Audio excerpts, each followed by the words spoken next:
Maayong gabi kayong tanan mga kaigsuonan. And then, aniaw na usab kita karon sa atoa nga tulumanon nga himuon nato kada semana ang pamalandong sa ebanghelyo sa Domingo. And then, ug mapuhon mao ang piyesta sa Ginoo nga gihalad didto sa templo. Kini ato ang ngailan na nga Candelaria nga diin maghimo tag blessings usab sa mga kandila, di ba? Mao man na atong tradisyon. And then sa atoa nga ebanghelyo atong kutloon kini gikan sa ebanghelyo ni San Lucas, kapitulo 2 bersikulo 22 ngadto sa 32. Ang Ginoo manaa kaninyo. Ang santos nga ebanghelyo sumala ni San Lucas. Himayaw nikaw o Ginoo. Miabot ang panahon nga si Jose o si Maria magtuman sa seremonya sa paghinlo sumala sa gisugo sa balaod ni Moises. Busa gidala nila ang bata ngadto sa Jerusalem aron ihalad nila sa Ginoo.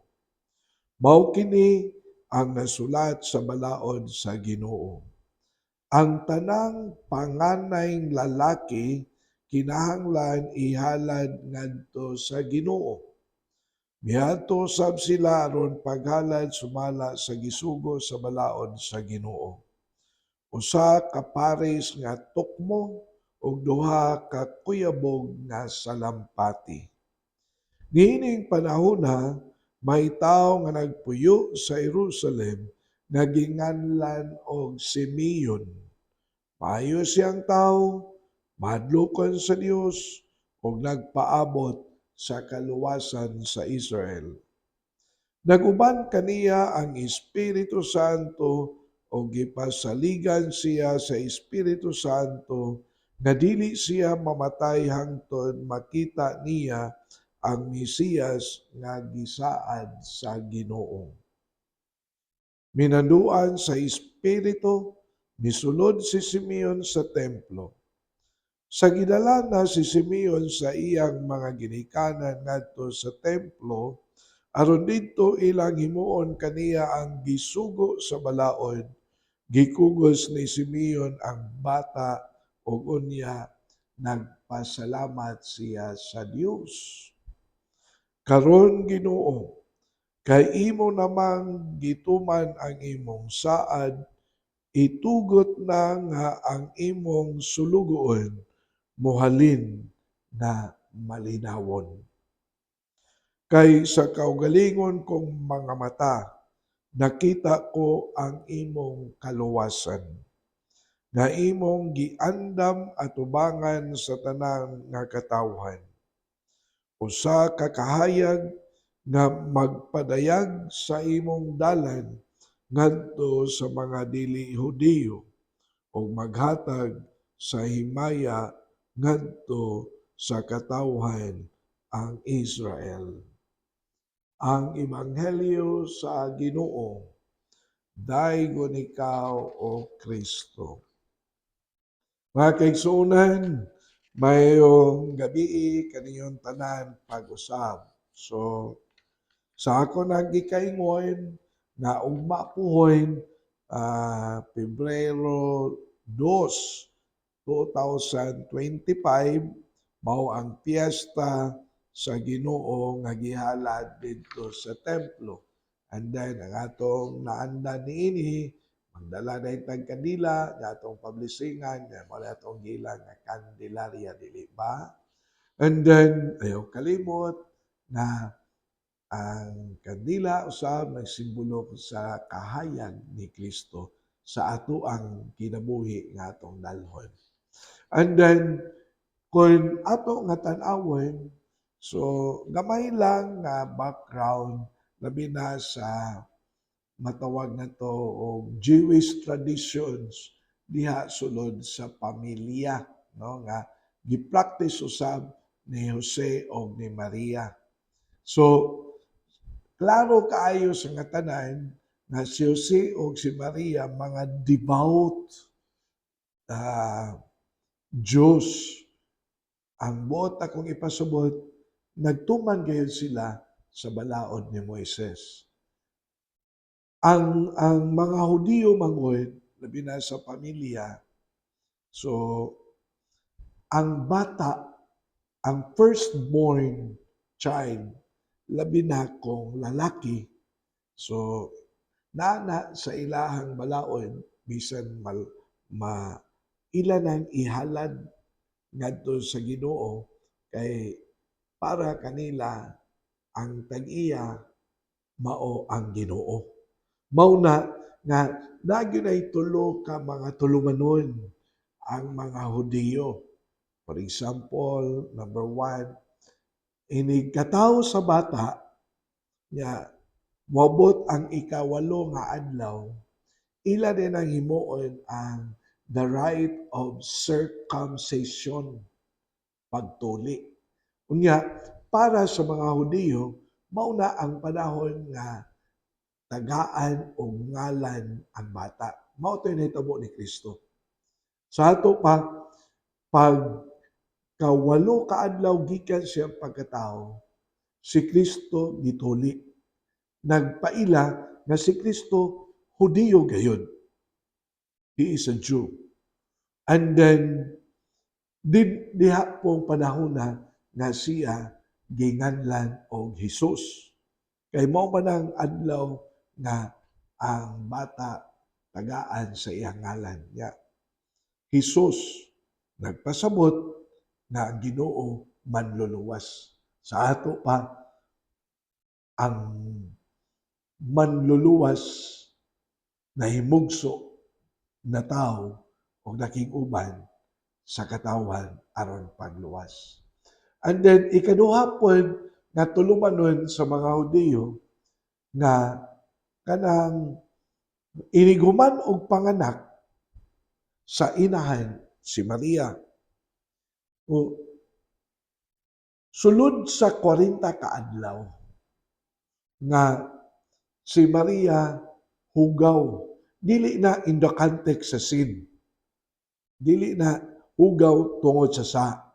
Pero ang ilang tradisyon nga moingon na tungod kay nanganak and then mao na ang ilang kay nanganak man mao ni nga lihab ang inahan mo undergo og rite of purification sa ilang tradisyon. Dili na tungod kay nakahugaw nga sala, pero they have to undergo sa rite of purification. So si Maria nag-submit sad siya kaugalingon niya na sa ako nagikay mo tumingon ko na devout Jew si Maria o si Jose. Nagsunod jud sila sa mga Jewish traditions. Nya ang ikatulo nga mausad ang atoa karon nga gihimo mao ang paghalad ngadto sa templo. Mao ni ang pista nga atong gisaulog. Sa ato pa, ang ihalad nila ang bata labi na kon ang firstborn child labi na laki kay inihalad nila sa templo mura ba og lukaton nila ang bata gikan sa Ginoo kay ang Ginoo mo'y tag-iya sa bata. So mao ni ang naduna sila gining kang giunsaon man nila paglukat, mao ni ang matawag nato ang atong ebanghelyo nagisgot usab og salampati, no? Kuya po, mingon ang ebanghelyo, usa ka pares nga tukmo ug duha ka kuyabog nga salampati. So tukmo og salampati mao ni ang ihalad sa templo paglukat sa bata para ni antong mga tao nga mga pobre.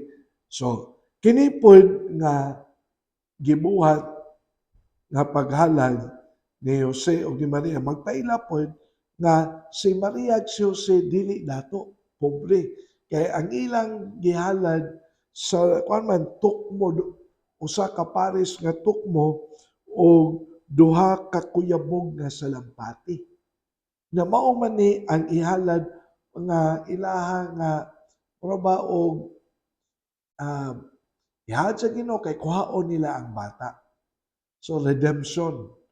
Sa ato pa ang paghalad sa bata sa templo usa ni siya ka tulumanon sa mga Hudiyo na mupaila usab na ang bata dili ilaha sa ginikanan, iya sa Dios. Nya ila na nga matawag na to og ilang mura mag i-redeem nila ba redemption. Ilang kuhaon niya ilang muhalad sila na ilang kuhaon ang bata gikan sa Ginoo. Mura ba og nindot sa kaayo ang practice, no? And then nindot sa nga matawag na to og mapamalandungan pod labi na sa mga ginikanan, no? Na ang bata gasa gikan sa Dios. Sama na ilang ihalad ang bata and then ilang kuhaog balik gikan sa Ginoo. Nya pagkuha nila balik ilang i-assume nga ang ilang pagkaginikanan mao nga amahan o ginahan caretaker sila. Dili sila mo'y tag-iya. Ang Ginoo gyud tag-iya. Nga ang bata gasa sa Dios ngadto nila. Kay ang pagkaamahan o pagkainahan mao lamang ang pag-atiman. Paeskwelahon, tudluan, ug saktong pamatasan, and then giyahan. Mao nay role sa ginikanan. Dili na sila mo'y tag-iya sa bata. Mao nay practice tradition sa mga Hudiyo. Mao nang dunay paghalad sa bata ngadto sa templo kay aron ilang lukaton, no ilang lukaton. Nya ang ilang ilukat ana kung pobre ka mao ning duha ka salampati and then duha ka kuyabog nga salampati o usa ka pares nga tukmo kay pobre man si Maria ug si Jose. So nindot sad ni nga atoa pod nga mapamalandungan mga kaigsunan labi na sulod sa pamilya nga una sa tanan nindot yun nga naag yun ang traditions sulod sa pamilya nga kinahanglan kanunay yun na sundon sa kada usa kanato. Si Maria ug si Jose devout nga mga Hudiyo. Nagsunod yun sa mga balaod ni Moises o sa ilang gitawag og Jewish traditions. Karon nga panahon na nawala na ang ato ang matawag na to mga naandan nga ato ang nasunod gikan sa ato ang mga katigulangan. Ato ang gitawag og family traditions. Mahinumdum pa ko, gagmay pa mi, magdungan yun mi og kaon. That's part of the family traditions. Karon murag lisod na, panagsaon na lang. Pero nindot biya punto. May numdum sad ko nga pukawon gid mi sa among mama ni kakadlawon kay magrosaryo. Kana bang that's part of family traditions. Yeah, pagsimba, madomingo, that's part of family traditions. Ya, daghan pa gayon. Bisan gani ang kanang pag-amin. That's part of family traditions. Dili ba kaniadto as kay tag respetar sa mga katigulangan, mo tahod yun ta, maing gabi, manong, maing gabi, lula, maing gabi, ma or pa. That's part of family traditions. Pero dili na kay na nato makita karon. Pero naa lang gihapon. Pero kung makabantay ta, mura og daghan kaayo ang mga distractions. Mao ni nga kanindot kaha nga mabalik. Kay kahibaw man yun ta nga katong ato ang family traditions kaniadto nakatabang man yun to sa pag-build up sa gitawag og relationships sulod sa pamilya. Banding, managsuon, dili ba? So, nindot sad nga ang kini diang paghalad sa bata ngadto sa templo, mao kini ang pagpakita sa mga Hudiyo na ang bata labi na ang laki nga kinamagwangan nga dili ilaha iya sa Ginoo mauna nga ilang lukaton pinaagi sa paghalad nila sa tukmo o sa salampati. And then, iniglukat nila ilang dalhog balik nga ang pagdala nila ilang i-assume ang ilang pagkaamahan o ginahan pinaagi sa pag-atiman sa gasa nga gihatag sa Dios ngadto kanila. Dili ba mga kaigsuonan? Tanawa, mga ginikanan. Inig kadagko sa mga bata, magpuyo na og kinaugalingon. Dili ba? Mubiya sa balay kay magpuyo sa kinaugalingon, magtukod og balay, ay ilang kaugalingong pamilya. Unyan, and then, practically, biyaan ang magpapa. So, mao na ang dagan sa normal na kinabuhi sulod sa pamilya. Mao ni nga nindot sad nga samtang gagmay pa, samtang matudluan pa, may gyud na matawag nato og itisok daan, itudlo daan ang gitawag og mga maayo nga mga pagtulun-an aron sad atubangan sa Dios kita dili sad manubag kay gasa sa Dios ang bata diha sa pamilya. So, mao ni ang una point nga pamalando nga ako apong mahatag diha kaninyo diha sa kapistahan sa paghalad sa bata nga Hesus ngadto sa templo. Ikaduha, kini si Simeon o si Ana sa Ebanghelyo. Gisaaran si Simeon, dili ba? Na sa dili pa siya mamatay, makakita siya sa Mesiyas.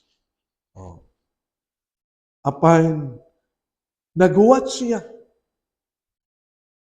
Bisag dugay na kaayo, pero wa gid siya mawadi sa paglaom. Kana ganing wa siya ma-discourage, wa siya mawadi sa paglaom hangtod na ang saad sa Ginoo naabot gayon o giniyahan sa Espiritu Santo iyang nakita ang bata nga Hesus nga mao ang saad sa Ginoo na moabot ngadto kaniya. Kana ganing kinaiya nga dili kay ta demanding sa Ginoo. Kinaiya sa gitawag og taas-taas og pasensya kay ang Ginoo dili man na siya mopakya sa atong sa saad diri kanato. Patient waiting. So, mausab kini ang nindot sad nato nga mapamalandungan sa kinaiya nga gipadayag ni Simeon samtang naguwat siya nga moabot ang bata nga gisaan sa Dios ngadto kaniya. Ang grasya sa Dios moabot sa takna nga kini mo gisaan sa Ginoo kanato. Let us just have an attitude of patient pasensya na maghuwat kano sa let us not make a demand sa Ginoo kay ang grasya sa Dios di na ato iya sa Ginoo nangayo lamang kita niini. So mga kaigsunan, ining duha ka mga punto nga ato ang mapamalandungan sa ato ang kasaulogan sa paghalad sa bata nga Hesus sa templo ato ning dalhon nini ato nga pamalandong. And then napiton ko kamo sa pagkuyog nako sa pag-ampo sa ato ang mga masakiton. Amo lang itong amahan, panalangini among tagsa-tagsa ka mga masakiton. Ayuha sila sa ilang balatian o mga sakit. Amo sa iapil ang amo sa mga nagatiman kanila. Ang takatagaan sila pasensya taas-taas. Kining tanan among gipangayo pinagi ni Kristo among Ginoo. Amen. Mga kaigsunan, ani lang sa kukutob. Magkita ta sunod nga Sabado, alas 6 sa gabi sa pareha gihapon the same sa ato ang Facebook sa Archdiocese of Cebu Catechetical Ministry. Kini si Father Joseph Intig ang kanunay nga naguban kaninyo ining pamalandong sa Ebanghelyo sa Domingo. Ang Ginoo magpanalangin kaniyang tanan sa kalunan.